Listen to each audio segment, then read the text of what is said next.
बात करेंगे बैंक और बिल्डर गठजोड़ की। बिल्डर और बैंकों ने मिलकर देश के घर खरीदारों को लूटा है। दोनों ने खरीदारों को धोखा देने की सुनियोजित साजिश यानी ऑर्गेनाइज्ड क्राइम किया है।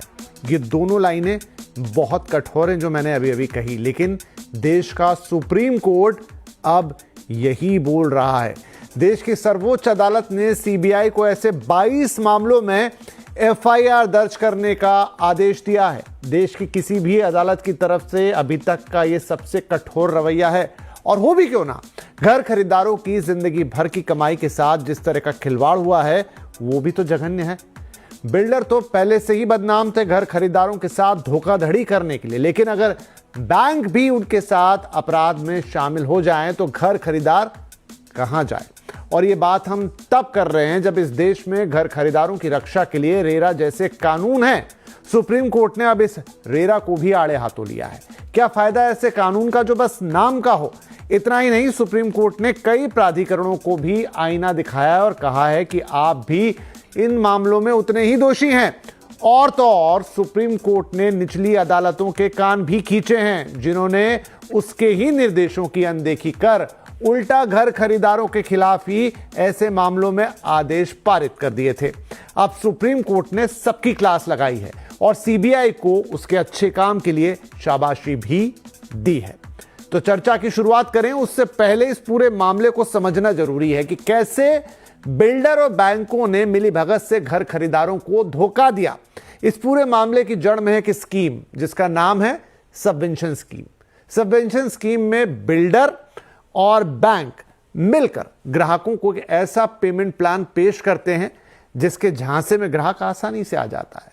बिल्डर ग्राहक से कहता है कि एक तय रकम अभी मुझे दे दो और बची हुई रकम के लिए फला बैंक से लोन ले लो, और जब तक तुम्हें घर का पोजीशन नहीं मिल जाता तब तक उस लोन की ईएमआई मैं यानी कि बिल्डर भरेगा। ग्राहकों को भी यह स्कीम समझ आ जाती है क्योंकि उनकी सबसे बड़ी दिक्कत है किराया और घर की ईएमआई दोनों को एक साथ देना। अब यहां 2-3 बातें समझने वाली है। पहली बात, इस तरह के लोन के लिए एक ट्राई पार्टी एग्रीमेंट बनता है जिसमें ग्राहक, बिल्डर और बैंक तीनों शामिल होते हैं। लोन ग्राहक के नाम पर होता है लेकिन पोजीशन तक ईएमआई देने का वादा करता है बिल्डर।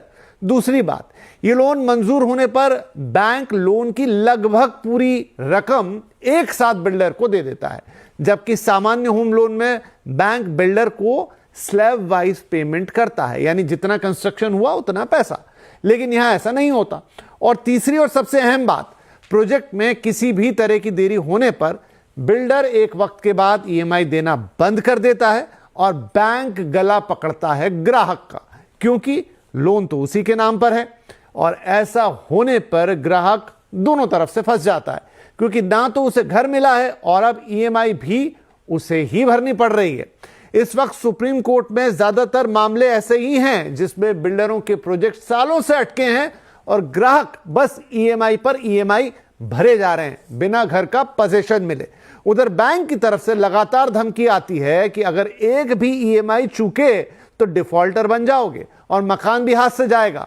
बेचारा घर खरीदार मर मर कर ईएमआई भरता रहता है और आज भी भर रहा है। लेकिन अब सुप्रीम कोर्ट ने इस पूरे मामले में एक उम्मीद जगा दी है और